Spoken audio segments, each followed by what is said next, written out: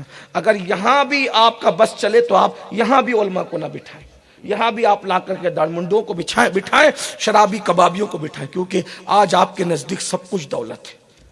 سب کچھ یاد رکھنا، اگر سب کچھ دولت ہو گیا تو فرعون میں ہم میں فرق کیا ہے، نمرود میں ہم میں فرق کیا ہے، وقت نصر ہم میں فرق کیا ہے. آپ کو پتا ہے ایک مرتبہ آئیے اللہ کے رسول کا اسلوب کیا تھا. اللہ کے رسول علیہ السلام کے پاس مکے کے مالداروں نے کہا آپ کے پاس تو بلال جیسا بیٹھتا ہے، صہیب رومی جیسا بیٹھتا ہے، یہ بیٹھتا ہے، وہ بیٹھتا ہے، اور ان کے بدن میں سے انہوں نے کہا میں نہیں کہہ رہا ہوں، میرے نزدیک تو وہ بہت عزت والے، ان کے پیروں کا غبار میرے لیے کفن میں اگر رکھ دیا جائے تو انشاءاللہ نجات کا ذریعہ ہے. بلال حبشی ہو، صہیب رومی ہو، یہ اللہ والے لوگ ہیں اور یہ میرے محبوب کے منظور نظر ہیں، اور ہمارے لیے تو وہ ہیں کہ ان کی جوتیاں ہمارے سروں کا تاج ہے. میرے لیے نہیں بلکہ اولیاء اللہ بھی یہی کہتے رہے، بڑے بڑے مقربین یہ کہتے رہے. لیکن ان ظالموں نے کہا، مالداروں نے گھمنڈ میں، کہ ان کے پسینے کی بدبو آتی ہے، غریب لوگ آپ کے پاس گھس کر کے بیٹھے رہتے ہیں، اگر آپ ان کو ہٹا دیں ان غریبوں کو، ہم مالدار لوگ آپ کے پاس آ کر کے بیٹھے ہیں. اللہ کے رسول علیہ السلام سے بات رکھی گئی.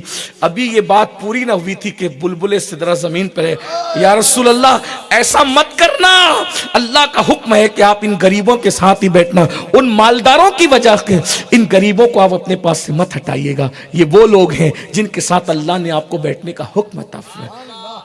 یہ ہے، اس لیے میں آپ سے پہلی گزارش کروں گا، خاص طور پہ بہنوں سے، عورتیں اس معاملے میں بہت ضدی ہے. جھوپڑا ہے، کیا دیکھ کے دے رہے ہیں؟ جھوپڑا ہے، جھوپڑا دیکھ کے مت دو، شوہر دیکھ کر دو. آپ کی بیٹی کے لیے تو جھوپڑا ہی تو ہے، رسول اللہ کی شہزادی کے لیے تو جھوپڑا بھی نہیں تھا، جھوپڑی بھی نہیں تھی، لیکن داماد جو ڈھونڈا تھا، فرمایا تھا فاطمہ میرے خاندان میں اس سے بہتر کوئی نہیں ہے، میری بیٹی میں تجھ سے بہتر کوئی نہیں، بلکہ اب جملہ سن لے، میرے گھر میں تجھ سے بہتر کوئی نہیں ہے اور میرے خاندان میں اس سے بہتر کوئی نہیں ہے. نبی کے گھر کی سب سے بہتر بیٹی اور خاندان نبوت کا سب سے بہتر شہزادہ، جب یہ دونوں مرج البحرین ملتے ہیں تو قرآن کہتا ہے یخرج منہم اللؤلؤ والمرجان، پھر حسن اور حسین جیسے شہزادے زمین پہ تشریف لاتے ہیں۔ بتائیں تو صحیح نا؟ تو یہ ہے، تو پہلی چیز رشتے دیکھو، رشتے آ رہے ہیں، آپ کو اینک ہٹانا پڑے گی دنیا داری کی۔ اور اگر یہی ایک بات آ گئی تو مجھے ایک بات اور یاد آ گئی اسی پر کہ کس نے کیسے کیسوں کو رشتے دیے ہیں۔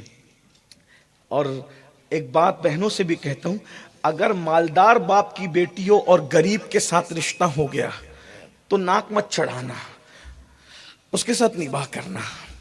آقا فرماتے ہیں جو مالدار گھر کی بیٹی غریب شوہر کے ساتھ نباہ کر لے اور صبر کر لے، ایسی عورتیں جنت میں میری پڑوسی بنائی جائے گی۔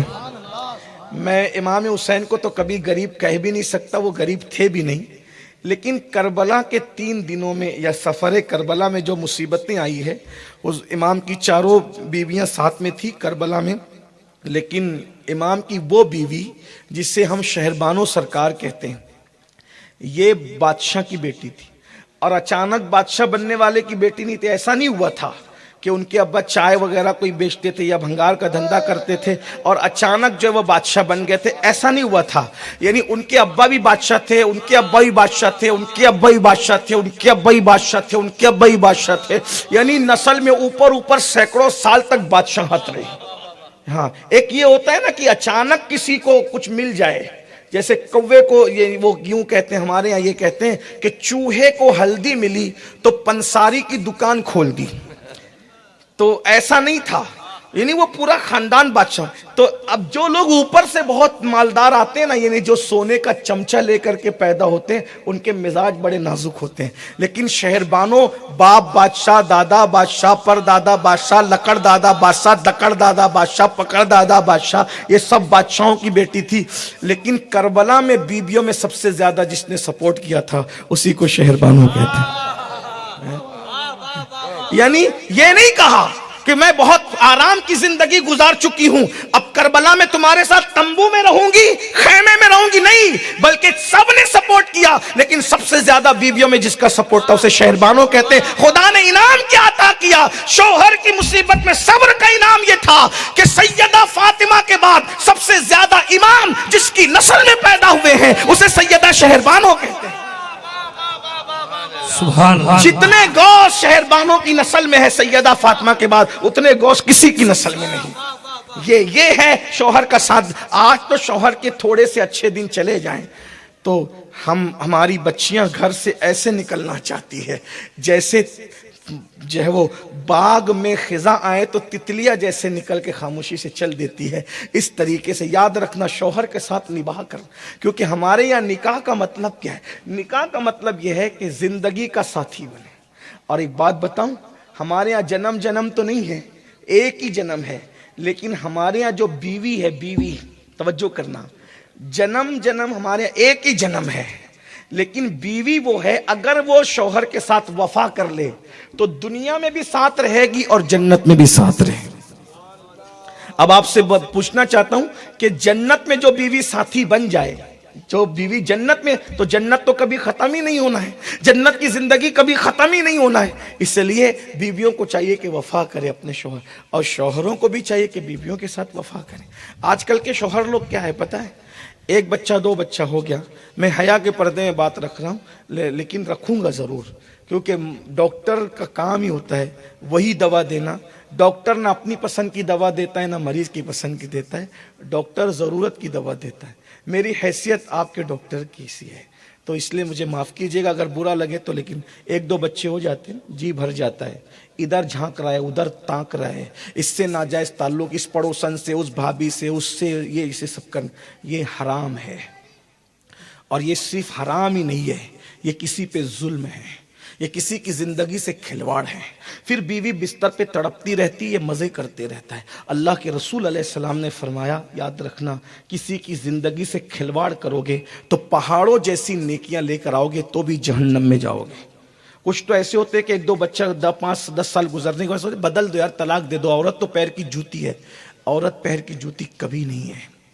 اسلام نے عورت کو پسلی قرار دیا ہے، بائیں پسلی، دل کے قریب کی پسلی. یاد رکھنا سب سے کمزور ہڈی پورے جسم میں پسلی کی ہوتی ہے. پسلی سے کمزور ہڈی کوئی نہیں ہوتی، لیکن سب سے زیادہ بڑا کام اگر کوئی کرتا ہے تو وہ پسلی کی ہڈیاں ہی کرتی ہے. کیا کرتی ہے پتہ ہے؟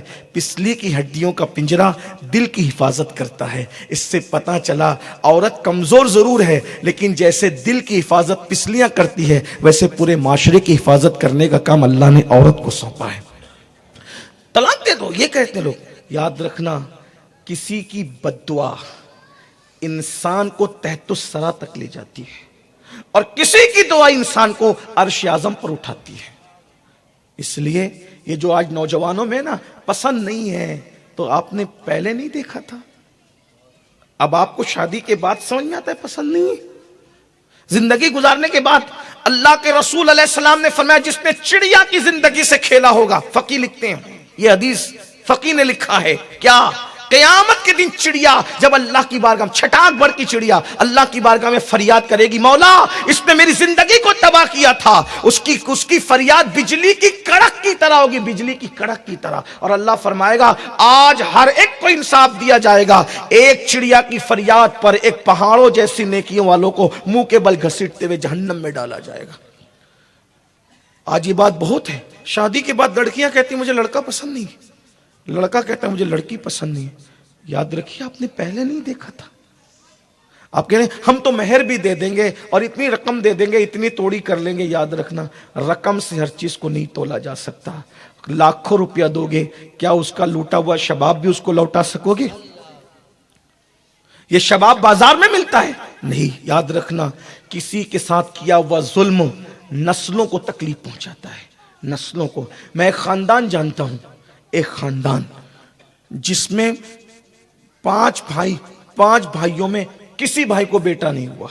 بہت منتیں کی، مرادیں کی، بہت دعائیں کی، کسی کو بیٹا نہیں ہوا. میں نے جب اپنے استاد سے معلومات لی تو انہوں نے بتایا کہ بیٹا ان کے یہاں ایک بیٹا پیدا ہوا تھا، وہ پاگل تھا، انہوں نے اس بیٹے کو مار ڈالا، اس کی سزا میں قدرت نے ان کے یہاں سے بیٹے پیدا کرنا اٹھا لیا. ظلم کی داستان بہت تلخ ہوتی ہے. یاد رکھنا اور اچھی طرح یاد رکھنا اللہ کو ظلم پسند نہیں ہے. 2 آوازیں ہیں جو خدا کے عرش کو ہلا دیتی ہے. ایک جب یتیم روتا ہے تو خدا کا عرش ہل جاتا ہے، اور جب مظلوم روتا ہے تو خدا کا عرش ہل جاتا ہے. بیویوں پہ ظلم کرتے ہو، ان کا حق ادا نہیں کرتے، اللہ کا عرش ہلنے والی باتیں یہ. اور طلاق کی باتیں، سالن میں نمک زیادہ ہونے پہ طلاق، گھر جلدی نہیں آئی تو طلاق. سوچو تو صحیح. میں تو کہتا ہوں مرد لوگ طلاق نہیں دیتے، طلاق ہمیشہ نامرد دیتے ہیں. یہ جملہ میں نے پورے ہندوستان میں کہا ہے. جو مرد ہوگا وہ کبھی طلاق نبھا کرو، یہ مردوں کا کام ہے. کہا مولانا منہ چلاتی ہے. میں نے کہا ابراہیم خلیل اللہ نے بھی اللہ سے کہا تھا اللہ سارا منہ چلاتے. اللہ نے کہا ابراہیم میں نے ٹیڑھی پسلی سے پیدا کیا، اسے سیدھا مت کرو، سیدھا کرنے جاؤ گے تو توڑ دو گے اور توڑنا طلاق. جب سیدہ سارا ابراہیم علیہ السلام سے باتیں، میں تو یہ نہیں کہوں گا منہ چلاتی تھی میں، لیکن اتنا ضرور نبی کی ماں ہے، نبی کی بیوی ہے، اور ہم سب کی ماں ہے سرکار سارا. لیکن ایک بات وہ بحث کرتے تھے، کہا اللہ یہ منہ چلاتی. انہوں نے کہا تھا، میں نہیں کہتا ہوں. تو اللہ نے فرمایا ابراہیم صبر کرو، درجات بلند ہو. اور ایک بات آپ سے کہوں، کسی کے بھی ستانے پر وہ مرتبہ نہیں ملتا جو بیوی کے ستانے پہ اللہ تعالیٰ انعام عطا کرتا ہے. سن لیں آپ، بڑی بات آ گئی ہے. میں بات سمیٹنے لگا ہوں اب جلدی سے. آپ نے ایک بڑا مشہور نام سنا ہوگا، حضرت سیدی شیخ احمد کبیر رفاعی کا نام. اگر نہیں سنا ہے تو پہلے میں ان کا تعارف کرا دوں. یہ وہ ہستی ہے جن کے بارے میں غوث پاک نے فرمایا کہ وہ معرفت کا سمندر ہے. دوسری بات ان کی سن لیں، جب یہ رسول اللہ کی زیارت کے لیے مدینہ شریف گئے، سلام کیا تو قبر انور سے جواب آئی. جب انہوں نے کہا السلام علیک یا جدی، اے میرے دادا میرے نانا آپ پہ سلام ہو، تو جواب آیا وعلیک السلام یا ولدی، میرے بیٹے تجھ پہ بھی سلام ہو. اتنے مقبول تھے اللہ کی بارگاہ میں. اب ذرا سنتے جائیں، آپ کو لطف آ جائے گا. خدا کرے کسی کے گھر کا ماحول سنور جائے. خدا کرے کسی کے گھر کی زندگی سنور جائے. ہم تو فقیر لوگ ہیں, کچھ نہیں کر سکتے. جملوں کے چند پھول آپ کے دامن میں اس لیے منتقل کر دیتے ہیں. اگر آپ کے گھر میں بہاریں آ گئی تو اللہ کرے ہماری زندگی میں بہاریں آئیں گی. آپ خوش رہیں گے تو ہم خوش رہیں گے, حضور کی امت خوش رہے گی تو ہم خوش رہیں گے. سن لو دل کے کانوں سے. آپ نے کہا السلام علیکم یا جدی. آیا اور بھی سیدوں کو جواب آیا, کسی کو آتا ہے جواب؟ کتنے جا کر سلام کرتے, سب کو جواب نہیں آتا. سید سب ہوتے ہیں, سب شان والے, سب عزت والے, سب مقام والے. اس سید کو کیوں جواب آیا میں نتیجہ آخری میں پیش کروں گا, لیکن توجہ سے سننا, بہت دھیان سے سننا. جواب آیا, یہ مشہور بات ہے, سب کو پتا ہے. کہا السلام علیکم یا جدی. جواب آیا وعلیکم السلام یا ولدی. کہا نانا جان یہ سلام تو آپ نے جواب دے دیا, لیکن آج میں نے جواب ہی نہیں سننا, بلکہ میں نے تو آج آپ سے مصافحہ بھی کرنا ہے. آج میں مصافحہ کرنا چاہتا ہوں. سرکار نے قبر انور سے ہاتھ باہر نکال دیے اور حضور نے ان سے مصافحہ کیا. یہ مقام ہے ان کا, یہ مرتبہ ہے. ان کے کسی مرید نے خواب میں دیکھا کہ پیر صاحب مقام صدیقیت پر فائز ہو گئے. یہ ولایت کا بالکل اوپر کا مقام ہے, یعنی اس سے اوپر مقام نبوت ہے. ٹھیک ہے, اب نبوت کے بعد سب سے بڑا درجہ کون سا ہے؟ صدیقیت کا. نبوت کے بعد تو چونکہ کسی ولی کو تو نبوت مل نہیں سکتی, نبوت ختم ہے, حضور کے بعد کوئی نبی نہیں ہو سکتا. کسی اعتبار کا نبی, اب کوئی نیا نبی پیدا نہیں ہو سکتا. جو کہتا نبی آ سکتا ہے وہ بھی کافر ہے, جو کہتا ہے آ گیا وہ بھی کافر ہے. اس لیے کہ ہمارے نبی کے بعد اب کسی نبی کی, نئے نبی کی ضرورت ہے ہی نہیں. وجہ اس کی یہ ہے جو کامل اور اکمل بن کر کے آ گیا, اب اس سے کون بڑھ کر آ سکتا ہے؟ بھئی ایک کے بعد دوسرا ہے. مثال کے طور پر صرف سمجھانے کے لیے کہہ رہا ہوں, اللہ اکبر. ایک نعت خواں آیا, محلے کا بچہ تھا, پڑھ کے سنا گیا. اس کے بعد دوسرا آیا, اس کے بعد تیسرا آیا, اس کے بعد چوتھا آیا. تو جو آخری میں نعت خواں ہوگا وہ کون آئے گا؟ جو سب سے اچھا پڑھتا ہے وہی آئے گا نا. ایسا تو نہیں ہوگا کہ آپ پڑھوا لیں جو ہے وہ کسی سب سے سپر اسٹار نعت خواں کو, اور اس کے بعد محلے کے بچے کو کھڑا کر دے. بولو محفل کرکری ہوگی کہ نہیں ہوگی؟ ہوگی. اس لیے کہ محفل کو عروج سے زوال کی طرف نہیں لے جاتے, زوال سے عروج کی طرف لے جاتے ہیں. ارے جب تیرے اسٹیج پر ایک کے بعد دوسرا اس سے بہتر آتا ہے تو قدرت کے منبر نے بھی یہی ایک کے بعد اس سے بہتر کو لایا ہے. اب جب سب سے بہتر آ جاتا ہے تو جلسہ ہی ختم ہو جاتا ہے, اب جلسہ قائم نہیں رہتا. تو جب تیرے اسٹیج پہ سب سے بہتر آ گیا تو جلسہ ختم ہو گیا. قدرت نے اپنے نبوت کے منبر پر سب سے بہتر کو لا کے کھڑا کر دیا. نہ ان جیسی سیرت کسی کی, نہ ان جیسی صورت کسی کی. تیری سیرت, تیری صورت زمانے سے نرالی ہے, تیری ہر ہر ادا پیارے دلیل بے مثال ہے. مجھے حیرت ہے, اتنا خوبصورت نبی چھوڑ کر لوگ کسی کانے کو بھی قبول کر رہے ہیں. غلام احمد بیچارہ ہے کیا, اس کی ایک چھوٹی آنکھ ایک بڑی آنکھ ہے, لوگ اس کی نبوت بھی مان. شکیل بن حنیف ہے کیا, اس کا منہ دیکھو تو ایسا لگے کہ ہوٹل کا پچر بھی اس سے بہتر ہوتا ہے, لیکن اس کے باوجود لوگ ان کے چکر میں پھنس رہے. میں نے کہا نادان, کم سے کم حسن ہی دیکھ لیا ہوتا. وہ کمال حسن حضور ہے کہ گمان نقص جہاں نہیں, یہی پھول خار سے دور ہے, یہی شمع ہے کہ دعا نہیں. ہم تو چیلنج کرتے ہیں واللہ, سیرت میں اور تقوی میں اور علم میں اور مرتبے میں تو وہ بہت بڑے, صورت بھی ان جیسی کوئی لا ہی نہیں سکتا. بلکہ عزت خدا کی قسم حضور کو ہم نے نہیں دیکھا. صحیح النسب سادات کے چہرے دیکھ لو, ان جیسے ہزاروں میں کوئی نظر نہیں ہے. مدینہ منورہ میں 2 سادات تھے اور ایک غیر سادات میں سے ایک بندہ تھا. 3 لوگ تھے اور سوڈانی لوگ سید الشہداء میر حمزہ پہ ملنا ہے. حالانکہ سادات کے چہرے کے رنگ سے زیادہ وہ بندہ جو تیسرا ساتھ میں تھا خادم, اس کا چہرہ گورا تھا. لیکن وہ جو سوڈانی لوگ تھے انہوں نے ان سادات سے دونوں سے مخاطب ہو کر کہا کہ تمہارے چہرے کی نورانیت ہمیں کسی طرف اشارہ کرتی ہے. حالانکہ وہ بندہ وہاں سے زیادہ تھا. آپ غور کریں, اگر صحیح النسب سادات ہو تو ہزاروں میں پہچانے جاتے. جب 14 صدیوں کے بعد نور اور نورانیت کا یہ عالم ہے تو جو نور مجسم ہو, جو نور عین ہو, اس کے حسن کا عالم کیا ہوگا.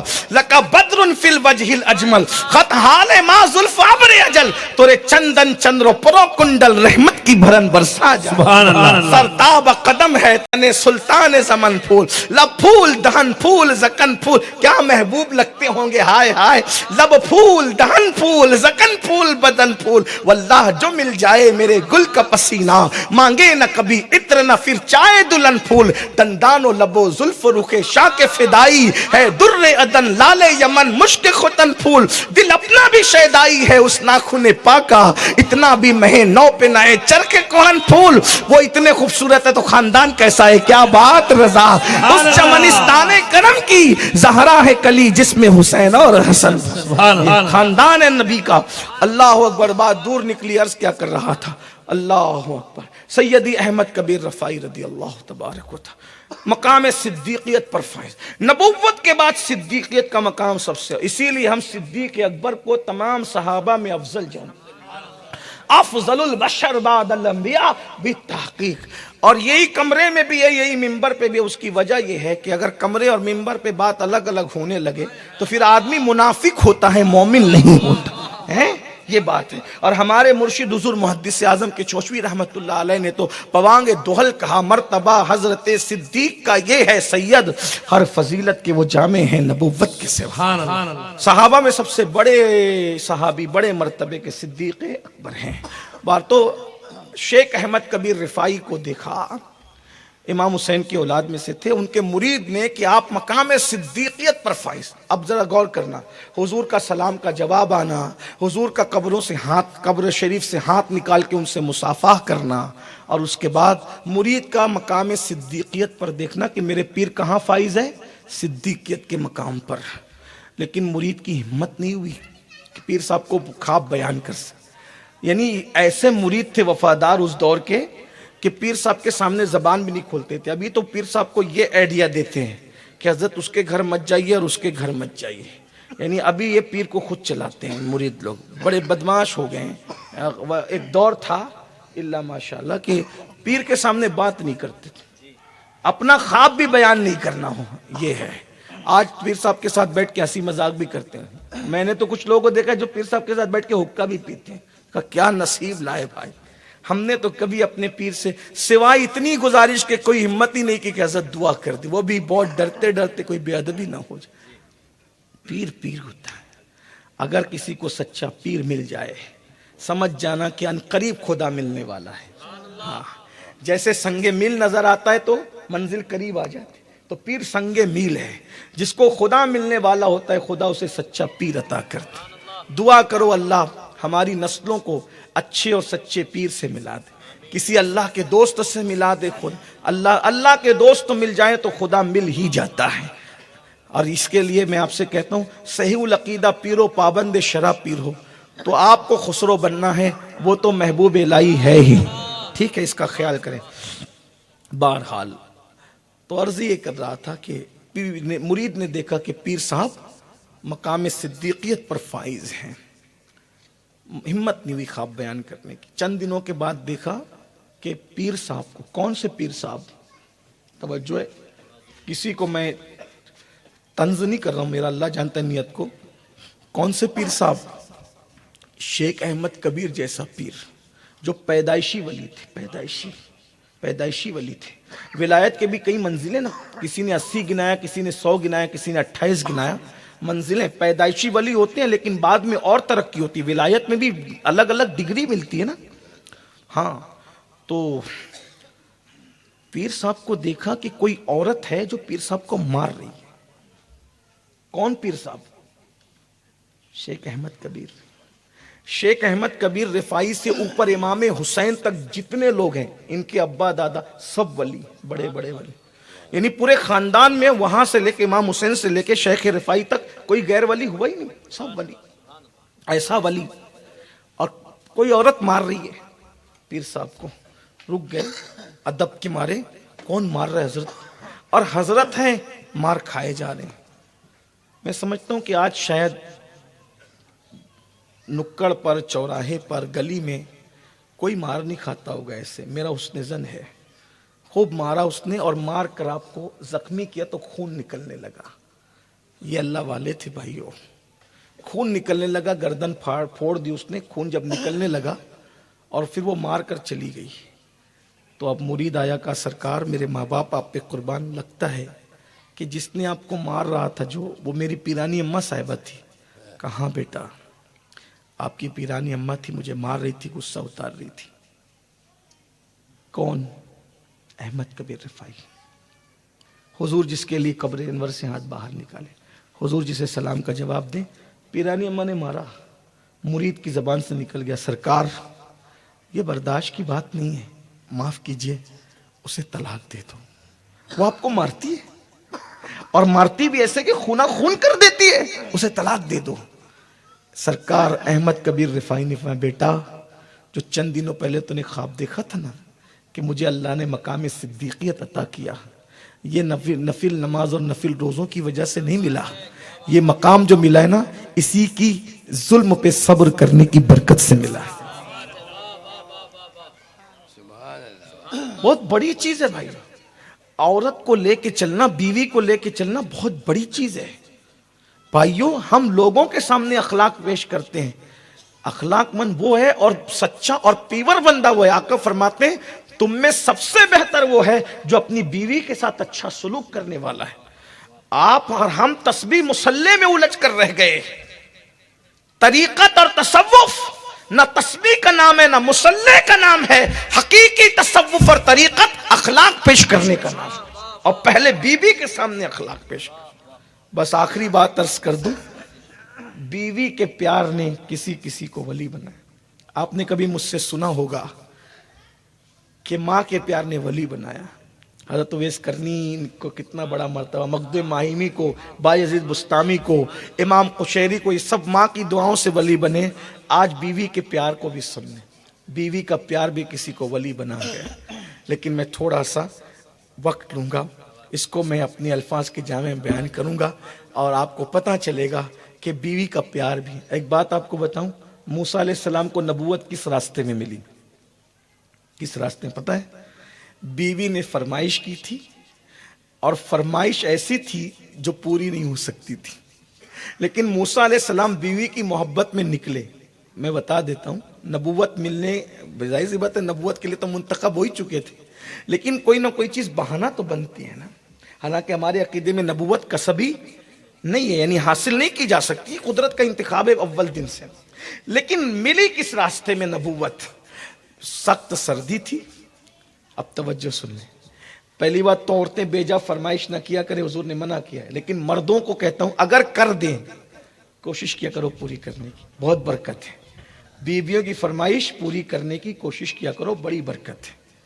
لوگ کیا کرتے ہیں, خود کے لیے 5,000 کی جنس لائیں گے اور بیوی کو 2,000 پکڑا کہہ دیں گے جا تو بس مارکیٹ میں سے تیرے لیے خرید کے لے آنا. ایک بات آپ سے کہتا ہوں, اگر 5,000 کا ڈریس آپ پہن رہے ہیں تو آپ کو بھی بیوی کو 5,000 کا ڈریس پہنانا چاہیے, یہ اس کا حق ہے. اگر آپ کسی ہوٹل میں جا کر کے مرغ مسلم کھا رہے ہیں تو آپ کو پارسل لا کر اس کو کھلانا چاہیے, اس لیے کہ ہمارے آقا نے فرمایا جو تم کھاؤ وہ اس کو کھلاؤ. آپ تو روزانہ دوستوں کے ساتھ پارٹی کرتے ہو اور بیچاری دال کھچڑی اور گجرات میں جو ہے وہ کڑی کھچڑی پہ گزارا کرتی ہیں. بھائیو ہم لوگ وہ نہیں ہیں, ہم لوگ وہ ہیں جو خود کھائیں گے انہیں کھلائیں گے. اور اگر آپ ایسا نہیں کرتے تو آپ ظالم ہیں. آپ تہجد پڑھ کے بھی کبھی ولی نہیں بن سکتے, ولی کیا جنتی بھی نہیں بن سکتے اگر بیوی پہ ظلم کرتے رہے. بہت کٹھن ہے ڈگر پن گھٹکی, کیسے کہ بھر لاؤ مدوا سے مٹکی. آسان نہیں ہے یہ نکاح, کھیل نہیں ہے, جنسی تسکین کا ذریعہ نہیں ہے, یہ کبوتر اور کبوتری کی زندگی نہیں ہے, یہ اسلام ہے. اسلام جو تم کھاؤ گے وہ بیوی کو کھلاؤ گے, جو تم پہنو گے اسی قیمت کا لباس بیوی کو پہناؤ گے. اور یاد رکھنا بیوی کو دیکھ کے مسکرانے پر بھی بشارت جنت دی گئی ہے, اور شوہر کو دیکھ کر مسکرانے پر بھی بشارت جنت دی گئی ہے. میرے بھائیوں, میرے آقا نے تو اگر بچے اور عورتیں نہ ہوتی تو میں حدیث وہ پڑھتا جو حضور نے صحابہ کی نے. آقا فرماتے ہیں ان کا ہاتھ پکڑنے پر بھی تمہیں اللہ نے اجر عطا کیا ہے, اور اگر آپ اس کے ساتھ وظیفہ زوجیت اینڈ تک کر جائیں تو آقا علیہ السلام کی حدیث پاک کا مفہوم ہے جس کو غریب نواز نے اپنے ملفوظات میں بیان کیا کہ تم بیوی کے ساتھ جب رات گزارنے کے بعد غسل کرتے ہو تو جتنے قطرے ٹپکتے ہیں غسل کے, ہر قطرے کے بدلے میں اللہ تمہیں 1 سال کی نیکی کا ثواب عطا کرتا ہے, اور جتنے قطرے ٹپکتے ہیں ہر قطرے کے بدلے میں اتنے فرشتے پیدا ہوتے ہیں اور وہ سب تمہارے لیے مغفرت کی دعا کرتے ہیں.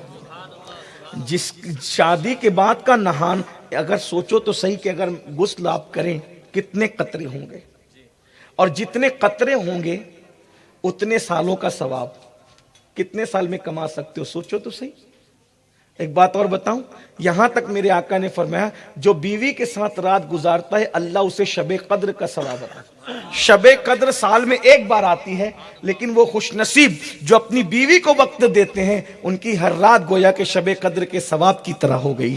یہ اسلام ہے۔ ہو سکتا ہے کہ یہ ہمارے کچھ دوستوں کو یہ عجیب سا لگتا ہو، لیکن یہ اسلام ہے۔ ہم تو رات کے 3 بجے تک نکڑوں پہ گھومتے رہتے ہیں، بیٹھے رہتے ہیں وائی فائی لے کر کے، یوٹیوب لے کر کے۔ بھائیو، ان کے ساتھ رات گزارنا شب قدر کے ثواب کی طرح ہے۔ یہ اسلام ہے۔ میں کہہ رہا ہوں آپ کو، اللہ کرے آپ کو اس کی توفیق ہو جائے۔ تو موسیٰ علیہ السلام بیوی کی فرمائش کیا تھی؟ جنگل ہے، بیوی کے شکم میں بچہ ہے، سردی کڑاکے کی ہے، اور بیوی نے کہا کہ موسیٰ علیہ السلام سے حضرت مجھے آگ تاپنے کے لیے آگ چاہیے۔ اب وہ دور تو اتنا ترقی یافتہ تھا نہیں، اور وہ آگ کہاں؟ شہر میں نہیں، جنگل میں۔ اور جنگل میں آگ میں ملنا کا کو رات تاریخ ہے، لیکن یہ اللہ کے پیغمبر ہے، یہ نہیں کہا میں نہیں لاؤں گا، کیا زبردستی کچھ بھی لگا کے رکھی ہو نا۔ بیوی نے کہہ دیا آگ چاہیے تاپنے۔ موسیٰ علیہ السلام چل پڑے، اسی راستے میں گئے، دور آگ دیکھا پھر بڑھے، پھر دیکھا پھر بڑھے، پھر دیکھا پھر بڑھے، تو نور دیکھا اور ایک درخت سے آواز آئی انی انا اللہ۔ اسی لیے اقبال نے کہا تھا، غالباً اقبال کا ہی شعر ہے کہ خدا کی دین کا موسیٰ سے پوچھئے احوال، خدا کی دین کا موسیٰ سے پوچھئے احوال، کہ آگ لانے جائے اور پیغمبری مل جائے۔ بیوی کا مطالبہ پورا کرنے گئے تھے اور اللہ تعالیٰ نے نبوت عطا کی۔ تو بیوی کچھ مانگا کرے تھا، اگر بس میں تو دیا کرو، اب بے بس ہو گئے ہو تو پیار سے سمجھا کے لے لیا کرو۔ بلکہ ایک بات آپ کو بتاؤں، اسلام نے کہا کہ مومن جھوٹ نہیں بول سکتا، لیکن وہی اسلام کہتا ہے کہ اگر بیوی ناراض ہو جائے اور نہ مانتی ہو تو بیوی کو منانے کے لیے جھوٹ بھی بول سکتے ہیں۔ غور کریں ذرا، اسلام میں بیوی کے لیے کتنے ہمیں کیسے کیسے ابھارا گیا ہے۔ تو جو بات آخری عرض کرنے چلا تھا وہ آپ کے سامنے رکھ دوں کہ بیوی کی محبت نے کسی کو مقام ولایت تک پہنچایا۔ شادی کی محفل ہے، دونوں چیزیں ہو جائے گی، ایک تو آپ کو کوئی اچھی سی معلومات بھی مل جائے گی اور آپ کو بیوی کا مرتبہ بھی پتہ چل جائے گا۔ ایک مرتبہ کا واقعہ ہے، ایک جوان تھا بڑا خوبصورت، بہت خوبصورت سا جوان تھا، اور لیکن قدرت کی شان کہ وہ بڑا غریب تھا، مفلسی میں زندگی گزار رہا تھا۔ دیکھیں خوبصورتی ضروری نہیں کہ کسی مالدار کو ہی ملے، کبھی کبھی کسی غریب کو ہی ملتی۔ ہمارے ملک کے بہت مالدار لوگ ہیں، لیکن میں دیکھتا ہوں کہ وہ اتنے خوبصورت نہیں ہیں جو کسی مزدور کے گھر کے بچے خوبصورت۔ قدرت کا انعام ہے۔ میں نے تو ایک شادی ہو رہی تھی تو میں نے یوٹیوب پر دیکھا کہ چلو بھائی ہم یہ بھی شادی سرچ کر لیں، تو جس شادی میں کتوں کو بھی اہمیت دی گئی اور دنیا بھر کے سارے سٹارز کو بلایا گیا، جب میں نے بیٹے کی شکل دیکھی تو مجھے وہ اتنا خوبصورت نہیں دکھا جتنا میرے محلے کے ایک لوم چلانے والے غریب کا بیٹا خوبصورت ہے۔ کبھی آئے تو میں آپ کو بتا سکتا ہوں، یہ قدرت کی تقسیم ہے، وہ جسے چاہے حسن عطا کرے، جسے چاہے۔ تو ابراہیم نام کا جوان تھا، بڑا خوبصورت، بڑا حسین، لیکن قدرت کی شان یہ کہ بہت غریب اور مفلس تھا۔ غریب اور مفلس ہونے کی وجہ سے وہ اس نے ایک جھوپڑا میں اکیلا رہتا تھا، ایک جھوپڑا میں اسی طرح گفتگو کرتا ہوں، پھر اس کو ہم کہیں اور جوڑیں گے اور اللہ کرے کسی کے دل میں بات ہوتے۔ اس نے جھوپڑا بنایا تھا، اللہ کی شان، جھوپڑا اس نے وہاں بنایا تھا جس کے بالکل آگے جا کر کے بادشاہ کا محل ہوا کرتا تھا، اور بادشاہ کا محل تھا۔ اللہ کی شان یہ صبح کو جاتا تھا، اس جوان کا نام تھا ابراہیم، ابراہیم نام کا وہ خوبصورت جوان صبح کو جاتا تھا، شام تک مزدوری کرتا تھا، محنت کرتا تھا، غیور تھا، غیرت مند تھا، محنتی تھا، کماتا تھا، اور کما کے جب لاتا تھا تو پھر وہ رات کو اپنی کٹیا میں سو جاتا تھا۔ اس کا دن محنت میں گزرتا، رات کو سو جاتا تھا، اس کی زندگی کل یہی تھی۔ خدا کی شان، قدرت جب کچھ دینا چاہتی ہے تو بیدار کرتی ہے، بیدار رہنے والوں کو بہت کچھ ملتا ہے۔ آج کی شام جیسے سورج نے جو ہے بلخ کی سرزمین پر اپنے چہرے کو جو ہے وہ رات کی سیاہ زلفوں میں ڈھانپنا شروع کیا، اور افق بلخ پر چاند طلوع ہوا. خدا کی شان یہ تھی کہ وہ چاند بھی 14ویں رات کا چاند تھا. تھک ہار کے آنے کے بعد ابراہیم اپنے ٹاٹ کے بستر پہ لیٹا تھا مگر اسے نیند نہیں آ رہی تھی. حالانکہ مزدوروں کو نیند ہمیشہ آتی ہے, سو جاتے ہیں فٹ پاتھ پہ اخبار بچھا کر. مزدور کبھی نیند کی گولی نہیں کھاتے, مزدوروں کو نیند ہمیشہ اچھی آتی ہے. لیکن آج اس مزدور کا بخت بیدار کسی اور طرف لے جانا چاہتا تھا, اس لیے اس کو اپنے ٹاٹ کے بستر پہ نیند نہیں آ رہی تھی. وہ کروٹیں بدل رہا تھا. بدلتی ہوئی کروٹوں کے بعد جب وہ تھک گیا کروٹیں بدلتے بدلتے تو سوچا چلو باہر نکلتے ہیں اور گرمی کے موسم میں 14ویں رات کے چاند کی چاندنی کے اندر تھوڑا سا چہل قدمی کرتے ہیں. تھوڑی دیر کے بعد موڈ فریش ہوگا اور آنکھ بند ہو جائے گی, سکون کی نیند آ جائے گی. ابراہیم مزدور جو ہے وہ جیسے ہی باہر نکلا, گرمی کا موسم تھا. گرمی کے موسم میں رات میں ہوائیں بہت اچھی لگتی ہے, کہ اس لیے کہ جب خشک ہوائیں اپنے پورے شباب کے ساتھ چلتی ہے تو ایسا لگتا ہے جیسے کوئی گالوں پر بوسے لے رہا ہو, یہ کیفیت ہوتی ہے. بہرحال وہ ابراہیم نام کا مزدور جیسے ہی ٹہلنے لگا, ہواؤں کے اندر اچانک معطر معطر خوشبو اس کی مشام جاں کو معطر کرنے لگی. تو ابراہیم کے قدم نے سوچا چلو چل کر کے قریب کا باغ ہے اسی سے لطف اندوز ہوتے ہیں. قریبی بادشاہ کا محل تھا. بادشاہ کے محل میں پودے لگے ہوئے تھے, پودوں پر پھول کھلے ہوئے تھے. گرمی میں گلاب کثرت کے ساتھ ہوا کرتے ہیں. اللہ اکبر, گلاب کے پھولوں کی خوشبو نے مشام جاں کو معطر کیا اور ابراہیم کے قدم اسی خوشبو کی طرف بڑھ پڑے. جیسے ابراہیم باغ کی طرف بڑھے, ابراہیم نے کیا دیکھا کہ باغ کے اندر تو ایک ایسا پھول کھلا ہے جس کو چاند کہوں یا غیرت چاند کہوں, جسے سورج کہوں یا آبروئے سورج کہوں, جسے حسین کہوں یا حسن کہوں, جسے خوبصورتی کہوں یا سراپا جو ہے وہ حسن کی ملکہ کہوں.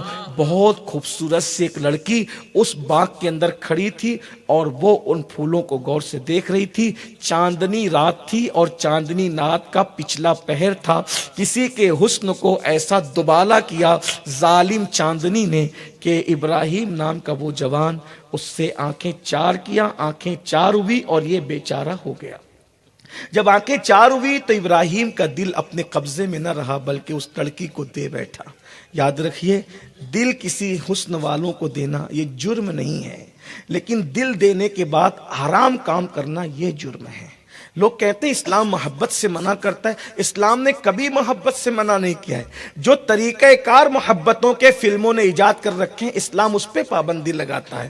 اللہ اکبر, اسلام تو یہ کہتا ہے اگر کسی پاک دامن سے محبت ہو جائے اور آدمی زبان پر نہ لائے, خاموش رہے, چپ رہے, کسی کو نہ بتائے اور خود بھی پاک دامن رہے اور اسی حالت میں مر جائے تو وہی محبت اسے شہادت کا مقام عطا کرے گی. یہ اسلام ہے. آپ بہار شریعت اٹھا کر کے دیکھیں, محبتوں پر اسلام نے کبھی پابندی نہیں لگائی. ارے جب کتے کی محبت جنت میں لے جا سکتی ہے تو انسان کی محبت نہیں. کتے کو پانی پلانا کیا یہ محبت ہی کی تو نشانی ہے؟ اسی لیے تو میں لوگوں کو کہتا ہوں ظالموں, تم ہمیں نبی کی محبت سے روکتے ہو, صحابہ کی محبت سے روکتے ہو, اہل بیت کی محبت سے روکتے ہو, ولیوں کی محبت کو شرک کہتے ہو اور پھر اپنے اجتماع میں یہ بھی کہتے ہو کہ کتے کو پانی پلانے پہ جنت مل گئی. تو کتے کو پانی پلانے پہ کیوں جنت ملی؟ کتے سے محبت تھی تو پانی پلایا تو جنت ملی. جب کتے کی محبت جنت تک لے جا سکتی ہے تو رسول اللہ کی اولاد کی محبت کہاں تک لے جا سکتی ہے؟ اولاد رسول کی محبت کہاں تک؟ بس فرق اتنا ہی ہے, اوروں سے پیار کرو گے تو جنت میں جاؤ گے, آل رسول سے پیار کرو گے تو نبی کے ساتھ جنت میں داخل ہوگے. یہ فرق ہے, یہ فرق ہے. بہرحال ہمارا مذہب محبت کے جو راستے تم نے ایجاد کر رکھے, چکر لگانا, چٹھیاں دینا, فون کرنا, پریشان کرنا, دھمکیاں دینا, ماں باپ کو ستانا, ماں باپ کا دل توڑنا, عزت پہ جو وہ بجلی بن کر کے گر جانا, بدنام کر دینا, محبت کے نام پر شادی کا جھانسا دے کر آبرو سے کھیلنا, زنا کرنا, یہ سب حرام ہے. محبت اسلام کہتا ہے محبت نہ خریدی جاتی نہ بیچی جاتی, نہ کی جاتی نہ کروائی جاتی. یہ قدرتی عطیہ ہے, یہ دلوں میں ڈالی جاتی ہے اور یہ برکت کی چیز ہے. کس کو کس سے محبت ہوگی ایک الگ سی بات ہے, قدرت کا عطیہ. ابراہیم نے اس خوبصورت سی لڑکی کو دیکھا, دل دے بیٹھا. لیکن وہ لوگ ایسے گندے خیال کے نہیں تھے. پہلی نظر چار ہوئی, لڑکے نے لڑکی کو دیکھا, سلام کیا, اس نے جواب دیا. لڑکی سے کہا تم کتنی خوبصورت. اگر میں اس لڑکی کی خوبصورتی بیان کروں تو صرف میں اتنا کہہ سکتا ہوں کہ وہ کتنی خوبصورت تھی. اس کے ہونٹ ایسے لگتے تھے جیسے گلاب کی پنکھڑیاں, اس کے رخسار ایسے لگتے تھے جیسے کسی جھیل کے اندر ابھی کنول نے مسکرایا ہو. اس کی آنکھیں کیا تھی؟ نرگس کے پھول تھے. اس کے بال کیا تھے؟ سنبل کا پودا تھے. جب وہ دھیرے چلتی تھی تو ایسا لگتا تھا ساون بھادوں میں کوئی مور خرام ناز کر رہا ہے, اور اگر وہ زور سے چلتی تھی تو یوں لگتا تھا جیسے جنگل میں کوئی ہرن چوکڑیاں بھر رہا ہے. اتنی خوبصورت تھی وہ. ایسا لگتا, اگر میں یہ کہوں ہندوستانی شاعری کے لب و لہجے میں کہ اس کا چہرہ کیا تھا؟ بنارس کی صبح, اور اس کے بال کیا تھے؟ متھرا کی شام. یہ کہہ سکتے ہیں اتنی خوبصورت تھی وہ. میرے نوجوان شاید مجھ پہ ہنسے کہ میں کس رنگ میں ہوں, لیکن یاد رکھیے یہ شادی کی محفل ہے. ہم جس محفل میں جاتے ہیں, میرے آقا نے فرمایا جس محفل میں جاؤ اسی کے رنگ میں رنگ جاؤ. میرے آقا جب شادی میں جایا کرتے تھے تو ایسا لگتا تھا حضور ہی کے گھر شادی, اور کیوں نہ ہو, ہر گھر حضور کا تھا, ہر زمانہ حضور کا ہے, ہر دور حضور کا ہے, ہر عصر حضور کا ہے, سب حضور کے غلام ہیں, اور سارے گھر میرے حضور کے ہیں. دانا دانا میرے حضور کا ہے, ہر زمانہ میرے حضور کا ہے. یہی فرمایا محبوبہ, زمانے سارے تیرے ہیں, عرش والے فرش والے دیوانے سارے تیرے, سب آپ کے, آپ سب کے. اور اگر حضور میت میں جاتے تو اتنے غمگین ہوتے, ایسے لگتا ہے جیسے حضور کے گھر میت, کیونکہ سب گھر تو حضور کے تھے. تو اتنی خوبصورت تھی وہ, اتنی حسین تھی وہ.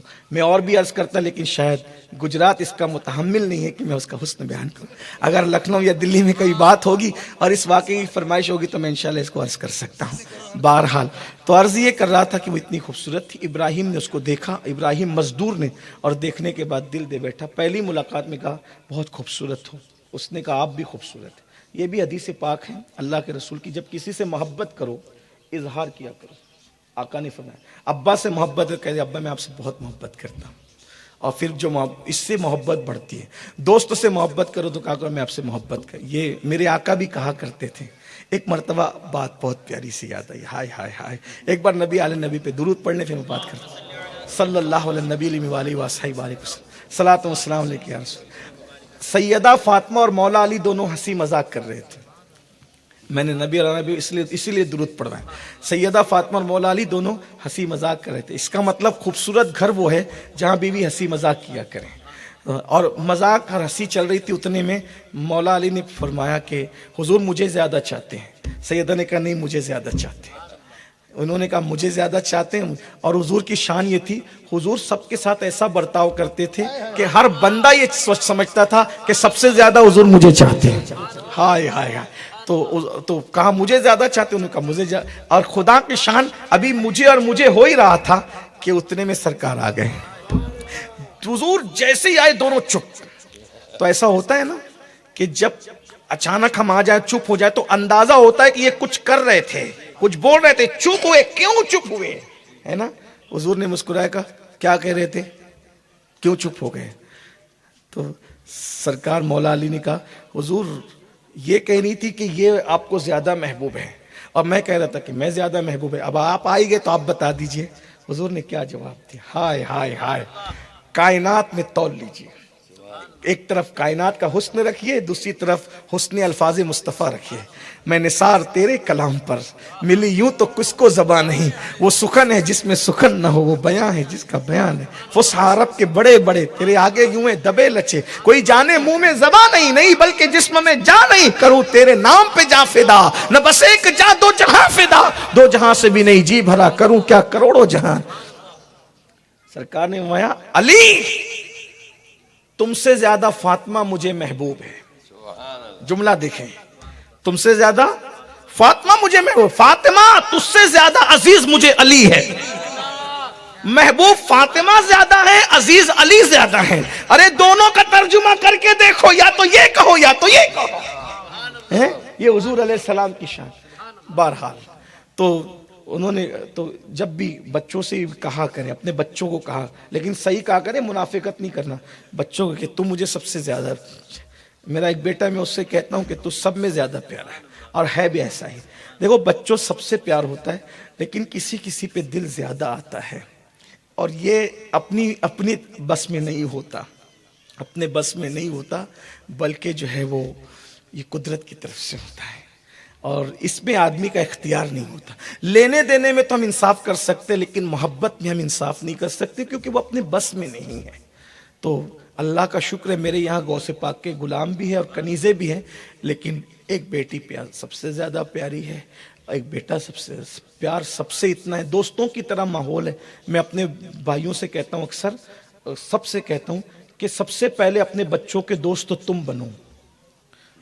بچوں، ماں باپ چاہیے کہ وہ پہلے اپنے بچوں کے، میرے بچے میرے دوستوں کی طرح، میں ان کے ساتھ، وہ میرا انتظار کرتے رہتے ہیں الحمدللہ۔ لوگ کہتے ہیں میں گھر جاتا ہوں نا تو میرے بچے ڈر کے مارے چھپ جاتے ہیں، تو ظالم ہے۔ نہیں، بچوں کو چھپنا نہیں چاہیے، بچوں کو تیرا انتظار کرنا چاہیے۔ ہاں لیکن اتنا بھی ہے کہ محبت اور دوستی میں اتنا مت گھل جاؤ کہ بچے گھول کے پی لیں۔ دوستی بھی قائم رہے، محبت بھی قائم رہے، لیکن جس دن دیر ہوشیاری کرے، آنکھیں بڑی ہو جائے، تو پھر وجود پہ کبھی بھی طاری ہونی چاہیے۔ باپ کا روب بھی یہ ہونا چاہیے، ہاں یہ بھی آپ کو، ورنہ اعتدال ہو، بہرحال بات دوسری سمت نہ جائے، تو اظہار محبت ہونا چاہیے، اس میں بہت اچھا لگتا ہے۔ کبھی بیوی سے بھی بیٹھ کے کہا کرے میں تم سے محبت کرتا ہوں، کرو تو کہو، لیکن ادھر ادھر دل اٹکا ہو بلی کے چھچڑے کی طرح۔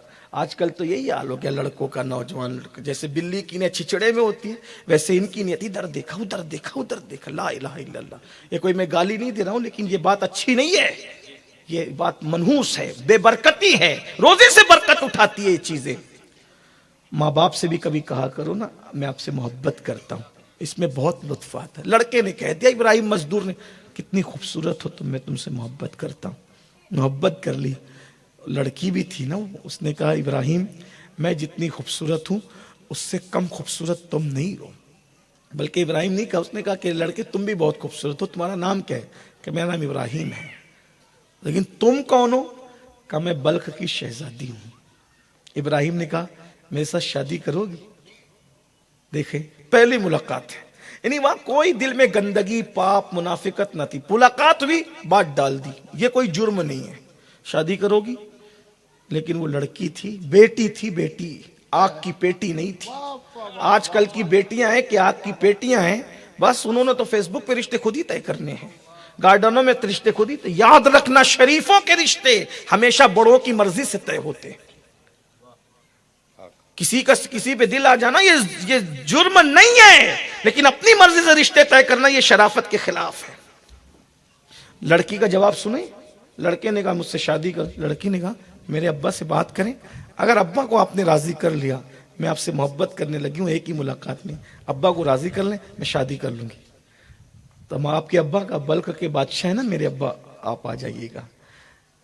مزدور جس کا جھوپڑا ٹاٹ کا بسترا، صبح کماتا ہے شام کو آتا ہے، شام کو سو جاتا ہے، لیکن محبت بہت بے باک ہوتی ہے۔ صبح ہوئی، ابراہیم اب تو سو کیا سکتے تھے، اب تو اور چین گیا، نہ نیند نینا نہ انگ چینا، نہ آپ آئیں نہ بھیجی بتیاں۔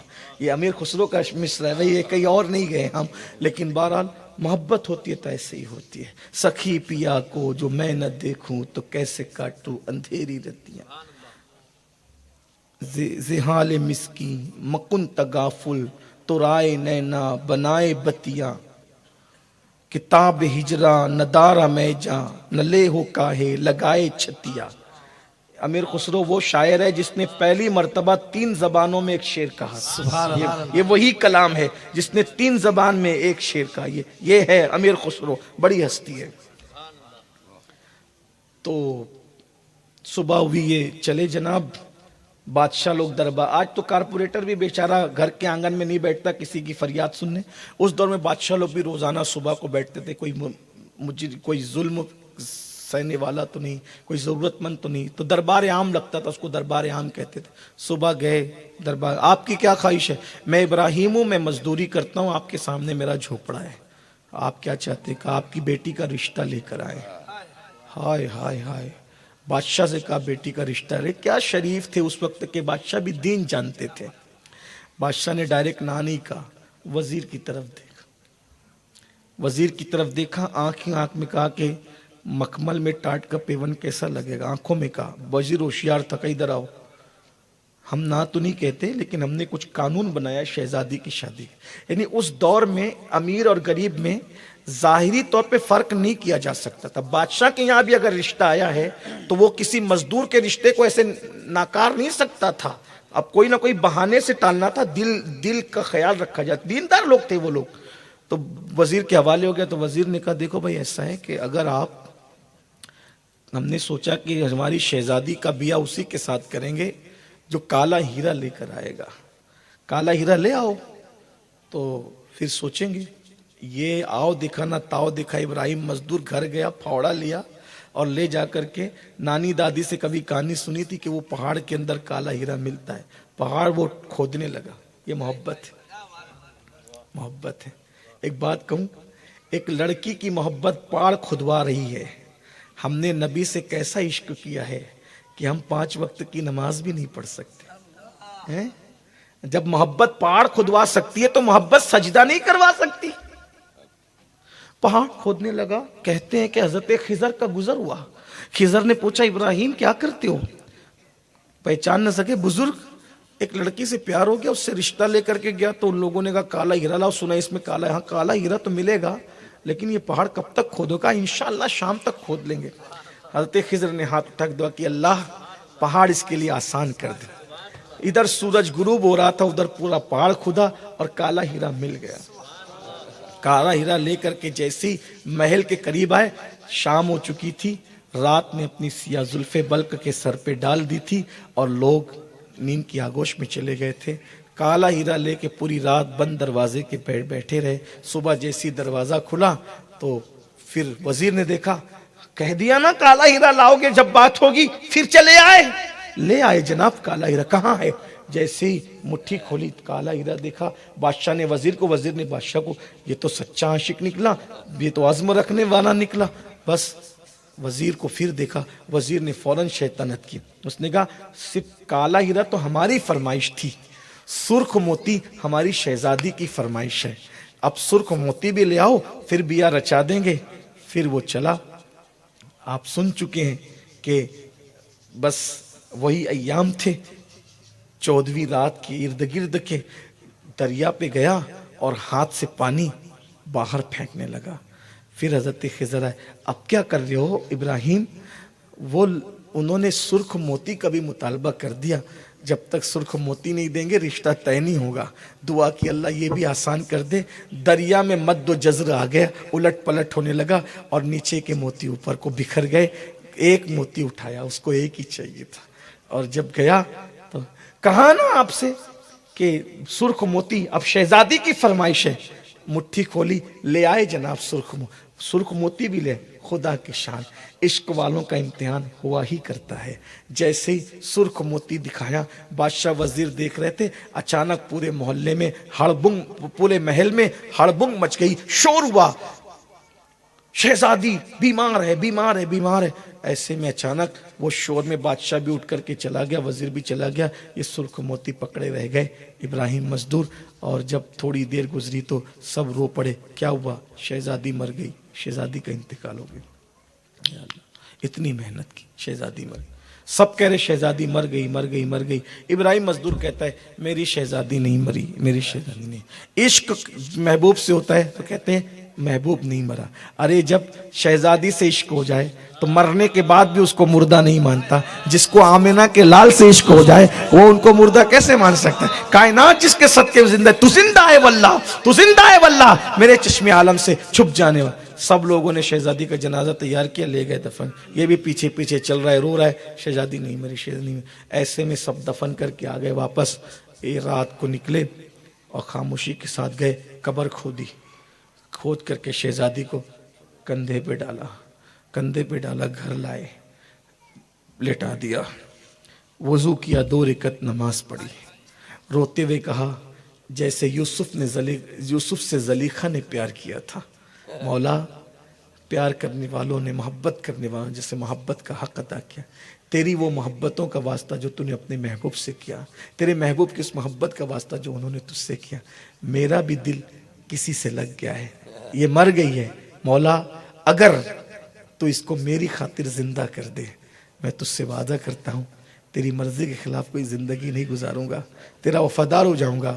بس آنسو گائے گال پر دعا مکمل نہ ہوئی تھی، تیرے محبوب کا واسطہ، تو مردوں میں جان ڈالتا ہے، جان ڈال دے، میری خاطر جان ڈال دے۔ ابھی بس جملے پورے ہو رہے تھے، چراغ جل رہا تھا، شہزادی کے سرانے مصلی بچھا ہوا تھا، ایسے میں شہزادی نے اچانک اپنے پیروں کو سمیٹنا شروع کیا، ہاتھوں کو سمیٹنا شروع کیا۔ انہوں نے دعا مکمل کی، ابراہیم مزدور نے۔ دیکھو محبت سچی ہو مردے میں جان پڑ جاتی ہے۔ اٹھ کے بیٹھ گئی، مجھ سے پوچھا ابراہیم میں یہاں کیسے آئی؟ انہوں نے پوری داستان بتائی۔ آپ کے اماں ابا مردہ سمجھ کے دفن کر چکے تھے، میری دعا سے زندہ ہوئی ہو۔ میں سوچتا ہوں ایک لڑکی سے سچا پیار ہو جائے تو دعا میں اتنی تاثیر پیدا ہوتی ہے، اگر نبی سے سچا پیار ہو جائے تو دعاؤں میں کتنی تاثیر ہوگی۔ اللہ اکبر۔ بہرحال امام صاحب کو بلایا، جو دوست تھے 2 گواہوں کو بلایا، نکاح ہو گیا، شہزادی کے ساتھ نکاح ہو گیا۔ اس کے بعد زندگی گزرنے لگی۔ ادھر محل میں شہزادی مر چکی ہے، قبر میں جا چکی ہے، ادھر جھوپڑے میں شہزادی زندہ ہے۔ یہ فرق ہے۔ اللہ کی شان۔ چند مہینوں کے بعد بیٹا بھی پیدا ہوا۔ بیٹا ماں کی طرح ہو بہو خوبصورت تھا، شہزادی کی طرح۔ بیٹا 4 سال کا بھی ہو گیا، کتنا عرصہ گزرا اس میں، 4 سال کا ہو گیا۔ ادھر ملکہ نے خواب دیکھا، شہزادی 4 سال یا 5 سال کے بعد ماں کے خواب میں ہی، امی تمہیں میری یاد نہیں آتی؟ بس ملکہ رونے دھونے لگی۔ بادشاہ کا میں نے خواب دیکھا، بیٹی آئی، علماء کو بلایا، علماء نے کہا اس کے اصالے ثواب کے لیے کوئی کام کرو، ملکہ کو کچھ کام دھام سے لگاؤ، دل بہلے گا، 5 سال سے اس کا غم لے کر کے بیٹھی ہے، اس کو کام سے لگا دو۔ بادشاہ نے کہا ملکہ کو کیا کام دیں گے؟ محلے کے بچوں کو بلاؤ، گھر میں مکتب شروع کرو، ملکہ کو بولو تم ہی پڑھاؤ، وہ بچوں کو پڑھائے گی، اس کا دل بہلے گا۔ اب اعلان ہو گیا، سنو سنو، ملکہ صاحبہ بہت پریشان ہے، اس کا دل بہلانے کے لیے، شہزادی کے اصالے ثواب کے لیے محل میں مکتب شروع کیا جا رہا ہے، جن کو اپنے بچے پڑھانا ہے محل میں بھیجو۔ اب غریبوں کے بچے محل میں پڑھنے کے لیے آئے تو کتنی خوشی کی بات ہے۔ ایسے میں شہزادی نے کہا اپنے بچے کو بھی تو مکتب بھیجنے کے ہم پلان کر رہے تھے، تو اس کی نانی کے پاس ہی اس کو بھیج دیتے، وہیں جا کر کے پڑھے گا یہ۔ اب جیسے یہ بات ہوئی کا ٹھیک ہے، ابراہیم نے بچے کی انگلی پکڑی اور جیسے محل میں گئے تو محل میں ہنگامہ ہو گیا۔ یہ پچھاڑے مار رہی ہے ملکہ، ارے یہ تو میری شہزادی کے ہو بہو ہے، کس کا بچہ ہے؟ بالکل میری شہزادی کا بچپن۔ بادشاہ لپٹ رہا ہے، یہ بالکل میری شہزادی کا بچپن، یہ ہو بہو، یہ کس کا بچہ ہے؟ ابراہیم مزدور یہ تماشا دیکھ رہے، میرا بچہ ہے جناب۔ ابراہیم یہ بچہ ہمیں دے دو۔ ابراہیم نے کہا غریب ضرور ہوں لیکن بچے بیچے اور خریدے نہیں جاتے، ہم تو رشتہ لے کر آئے تھے، کالا ہیرا اور سرخ موتی کی بات کرتے تھے، اور آج آپ ہم سے کہتے کہ بچہ بیچ دیں۔ ہم نے غربت ضرور دیکھی ہے لیکن غیرت کا سودا ہم نہیں کر سکتے۔ بچے بازار میں بیچے نہیں جاتے۔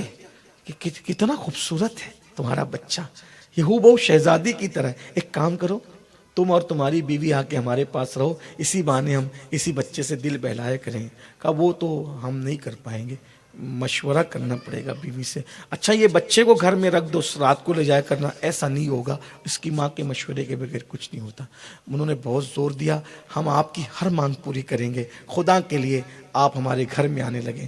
بس یہ گئے، بیوی سے مشورہ کرتے ہیں۔ بیوی کو کہا شہزادی کو دیکھو یہ ایسا ہو گیا، بچے کو دیکھ کر آپ کی یاد آ گئی، اور یہ ہو گیا اور یہ ہو گیا۔ بیوی نے کہا 5 سال ہو گئے ماں سے بچھڑے، باپ سے بچھڑے، میرا بھی تو دل چاہتا ہے نا میں مل لوں، سب باتیں بتا دوں، چلو چلتے ہیں۔ دونوں آئے، جیسے انہوں نے دیکھا ارے یہ تو مرحوم شہزادی کے ہو بہو ہے، تم نے یہ کہاں سے لایا، کس سے تم نے شادی کی؟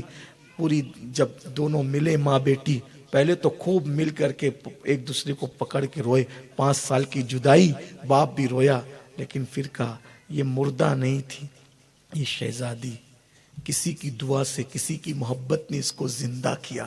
اور پھر پوری داستان ابراہیم مزدور نے بادشاہ کے سامنے کہہ سنائی، سارا دربار سنتا رہا۔ بادشاہ کی آنکھ میں آنسو تھے، ملکہ کی آنکھ میں آنسو تھے۔ بادشاہ نے کہا ابراہیم مجھے معاف کرنا، تو غریب تھا لیکن سچا تھا، میں تیری محبت کی قدر نہ کر سکا، آج محبت جیت گئی ہے اور دولت کا غرور ہار گیا ہے۔ ابراہیم تو آج سے مزدور نہیں ہے، تو اس ملک کا بادشاہ ہے۔ بادشاہ اپنے تخت سے اترا اور تخت سے اتر کر ابراہیم مزدور کو بٹھایا، تو تخت پہ بیٹھے گا۔ ابراہیم تخت پہ بیٹھے، تاج پوشی ہوئی، سر پہ تاج رکھا گیا۔ جب سر پہ تاج رکھا گیا، ابراہیم کا سر جھکا۔ سر جھکنے کے بعد جب سب نے ابراہیم کو سلامی دی، ابراہیم سوچنے لگا، ابراہیم ایک لڑکی سے سچا پیار کیا تو تخت تیرے قدموں کے نیچے آ گیا۔ ابراہیم ایک لڑکی سے سچا پیار کیا، یہ تخت تیرے قدموں کے نیچے آ گیا۔ اگر تو اللہ رسول سے سچا پیار کرتا تو تجھے کیا مقام نصیب ہوتا۔ ابراہیم اٹھ گیا، تخت دیا، تاج دیا اور جنگل کی طرف چلا گیا۔ اور وہی ابراہیم پھر خوب اللہ سے پیار کیا، اس کے رسول سے پیار کیا۔ پھر اسی ابراہیم کو دنیا نے حضرت ابراہیم ابن ادہم کے نام سے جانا۔ یہ غریب نوازوں کے بھی پیروں کے پیر ہے، یہ غوث پاک کے بھی پیروں کے پیر ہے۔ پھر ابراہیم بن ادہم ایک بہت بڑے ولی کی شکل میں ظاہر ہوئے۔ ایک دن وزیر نے دیکھا کہ آپ گدڑی سی رہے ہیں تو کہا حضرت چلو بادشاہ بن جاؤ، یہ کیا آپ نے فقیری اختیار کر رکھی ہے۔ ہاتھ کی سوئی دریا میں ڈال دی اور دریا میں ڈالنے کے بعد کہا اے مچھلیوں میری سوئی واپس کرو۔ تو مچھلی کے ہر مچھلی کے منہ میں سوئی موجود تھی۔ کہا دیکھ وہ حکومت اچھی ہے یا یہ حکومت۔ لڑکی سے پیار کیا تو وہ حکومت ملی، آقا سے پیار کیا تو دریاؤں پر حکومت مل گئی۔ یہ ہے محبت۔ محبت کوئی ہو بلند کرتی ہے، لیکن میں ایک بات کہوں گا، آؤ مجازی عشق سے حقیقی عشق کی طرف آؤ۔ دنیا والوں سے محبت کرو گے لوگ عزت کریں گے، آمنہ کے لال سے محبت کرو گے فرشتے عزت کریں گے۔ نکیرین کرتے ہیں تعظیم میری فدا ہو کے تجھ پہ یہ عزت ملی ہے۔ محبت کرو، ایک مشن اپنا لو، محبت کرو، محبت ملے گی۔